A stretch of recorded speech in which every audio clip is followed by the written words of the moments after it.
Hello again, Pastor Spencer here. So this is week 3 of our PAX season, talking about serving, and this is really about just knowledge. And what knowledge is just getting a little deeper into kind of more of a teaching time and a discussion time to really just dive into this topic. Serving's funny because it seems like, well, what do we need to teach about serving? Just go do it.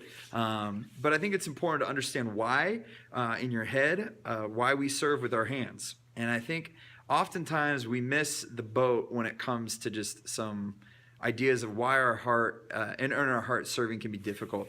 I think about, my 20th birthday, we went to this really great restaurant called Andina, and it's Peruvian food, and it's delicious. And I was so hungry, and it was one of those moments, where you're just like so hungry to the point where, like, if you're like in a desert and like you saw something that you shouldn't eat, like a scorpion, you'd be like, that looks delicious. I was so hungry.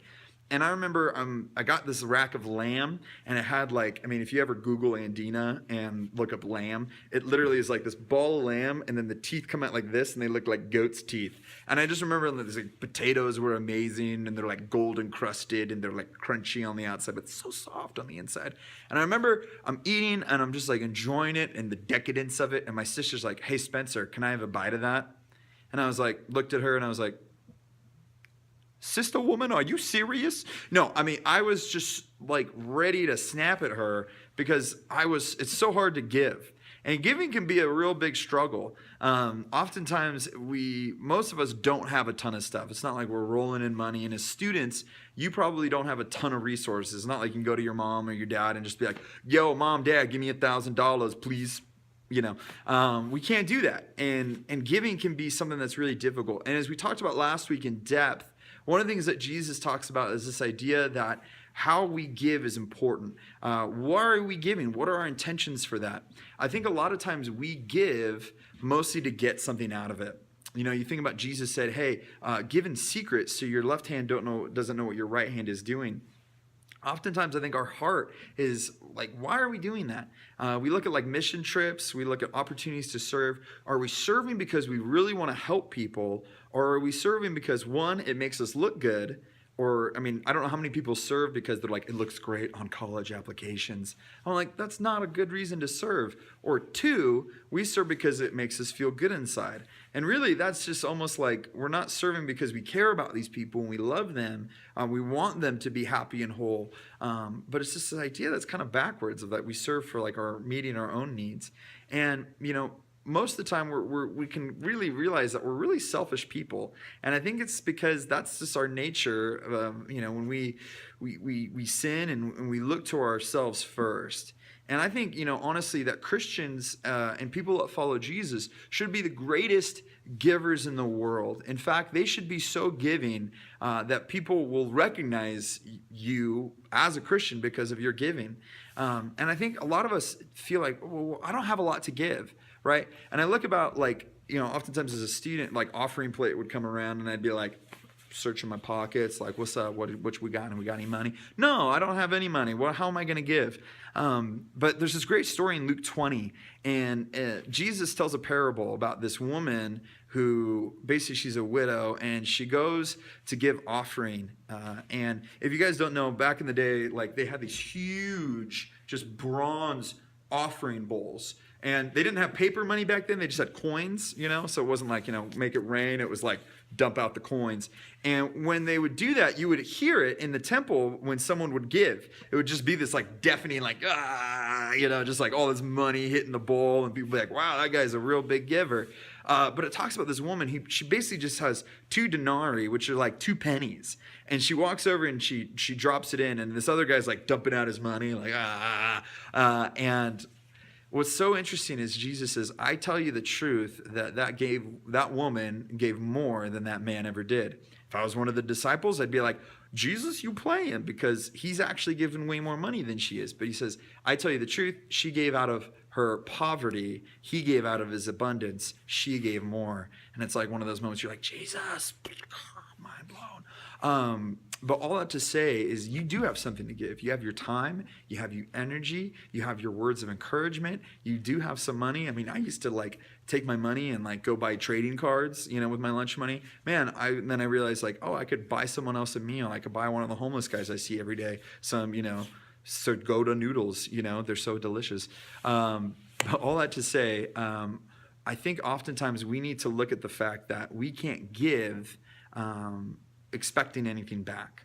I think oftentimes at Christmas, it's really easy for us to, give expecting something back. I almost rarely never give a Christmas present unless I know someone's going to give one back because I'm selfish like that.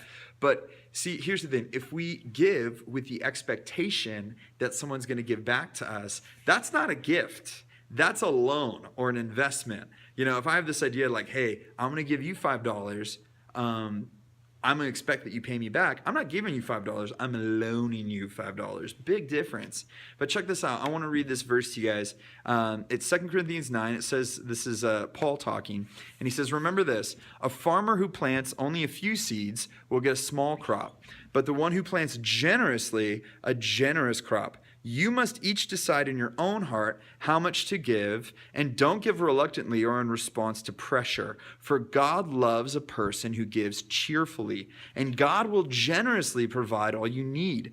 Then you will always have everything you need and plenty left over to share with others. As the scriptures say, they share freely and give generously to the poor. Their good deeds will be remembered forever. For God is the one who provides seed for the farmer and then bread to eat. In the same way, he will provide and increase your resources and then produce a great harvest of generosity in you. Yes, you will be enriched in every way so that you can always be generous. And when we take your gifts to those who need them, they will thank God. So 2 good things will result from this ministry of giving. The needs of the believers in Jerusalem, or Bend, will be met, and they will joyfully express their thanks to God. I want to just have you guys pause the video here and just think about this idea of what is a tangible need in your life or school that you could meet, because there's something that's really powerful about giving. I don't think there's anybody, even people who don't believe in God, that say, oh, look at those Christians. They're helping the homeless and giving them food and helping them find jobs. Man, that's terrible. No, nobody says that. In fact, giving and service is one of the most powerful tools of evangelism and really just outreach that we have. I mean, literally, it's like, oh, a family adopted some orphans. No one is ever going to look at that. If you did that in the name of God, no one's ever going to look down on that. They're going to be like, oh my gosh, that's great. Because there's something really powerful about this idea. And I'm going to take some time. I know I said pause the video. Don't do it. Don't pause it. But there's this really powerful idea that God not only cares about us as people vertically and in this idea of salvation, he cares about the fact that we can now be made to spend eternity with him. He also cares about delivering us, not only in the vertical sense and spiritually, he cares about delivering us out of the sense of where we're at on earth in the horizontal sense, this idea that he cares about ministering to your needs here. That's why he fed people. That's why he healed people. That's why he lifted people from the grave. He raised people back to life. He really cares about you. And so when we are acting as the hands and feet of Jesus into our community, that's powerful. And so when you're doing your serving project, which you should be doing that next week, think about it.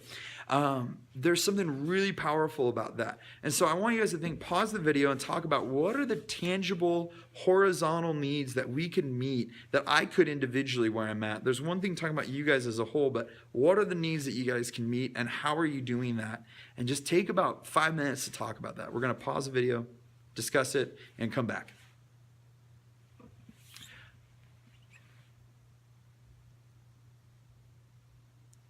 All right, guys, we're going to wrap up this little time here.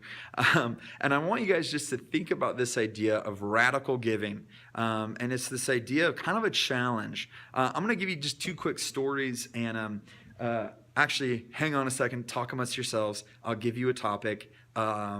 What is your favorite food? Discuss.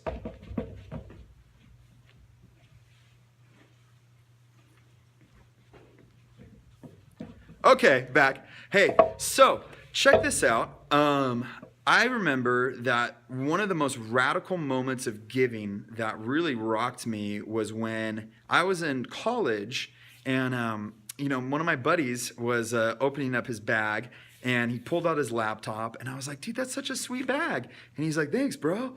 And what was so great was I was like, dude, that's really killer. And he's like, looked at me and he was like, do you want it? And I was like, what do you mean? What? Yeah.